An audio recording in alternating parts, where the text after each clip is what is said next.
Hello, I'm Emily Sherry of Triple Moon, and I'm standing in front of the wonderfully dramatic Water-Break-Its-Neck Waterfall in Radnorshire. We've had a lot of rain in Wales in the last few days, and so the waterfall's looking amazing in full spate. And it's from this spot that I'm giving my next Sacred Site transmission on the new moon tomorrow. That's Thursday the 23rd of October at 7 p.m. If you've already signed up for that transmission, and many have, thank you so much. But if you haven't, and you're interested, you listen to this video and you'd like to find out more, then do go to my website, which is www.triple-moon.com. And if you click the turquoise register button on the homepage, that will take you through to the Sacred Sites transmissions page, and you can find out more there and also sign up for this transmission. So the new moon tomorrow is in Scorpio, and that is the sign of the deepest mysteries of death and transformation. So it's a powerful new moon to work with.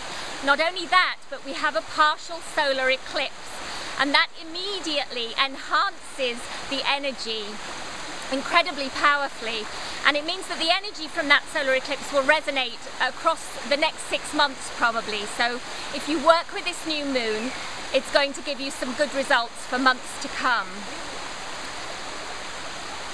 I immediately wanted to go with the element of water for this new moon before I found out that it was Scorpio, the moon was in Scorpio, the sign that we're working with.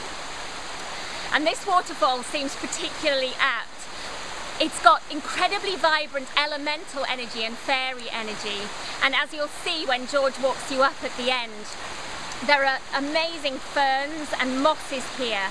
It's rich, it's fertile, it's alive with energy that can help us. Whatever energy we bring to this space, I feel, is amplified and reflected back to us, and so it's a very powerful place to work with.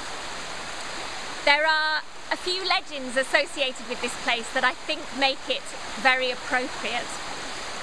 The first one, my favourite, and I'm not sure how valid this is, but I love the legend, and that is that when Druids were undergoing their training, as part of their initiation, they had to jump across the top of the waterfall.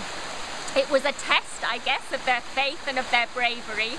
And then another legend has it that Llewellyn ap Griffith, during his struggle, the final struggle for Welsh independence, came and hid out in a cave here while he was being hunted by the English.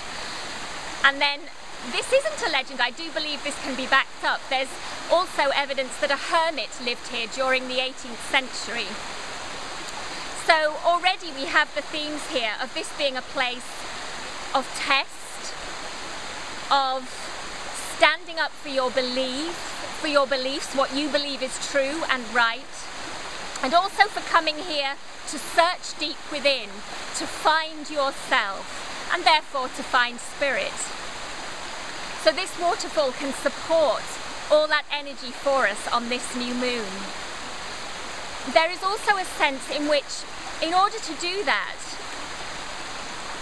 in order to come into your full power, to know yourself completely, you have to delve into the darker side, and this is the energy of Scorpio, the mysteries, the darker side, the not so nice side.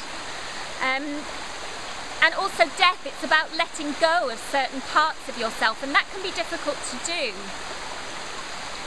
And in a sense, I think a waterfall, as you watch it, helps you do that, because you watch the water and it kind of comes to a precipice, and it's almost as if you want to hold back, and in the end you just have to let go and drop, let go and fall like the water into the depths of yourself. Go there, allow and surrender, and as you do so, the answers come, the knowledge is there, and you realise that what you were frightened of looking at, those parts of yourself, they're not scary at all. They can be embraced, they can be loved, and in fact they are very powerful. So it's a very simple message, I think, that this new moon and this eclipse brings to us, and this waterfall can help us with that energy. And to sum up, Finn's obviously agreeing with me there, and so to sum up the energies of this site and what it can do for us, this new moon, I found some lovely words by a poet called Henry Vaughan. In his poem, The Waterfall, after I've given these words, then George will walk you up nearer to, and you should get the roar of the water and the full effect of this magical place. But here are the words from Henry Vaughan. The common path, where clear as glass, all must descend, not to an end, but quickened by this deep and rocky grave, rise to a longer course, more bright and brave.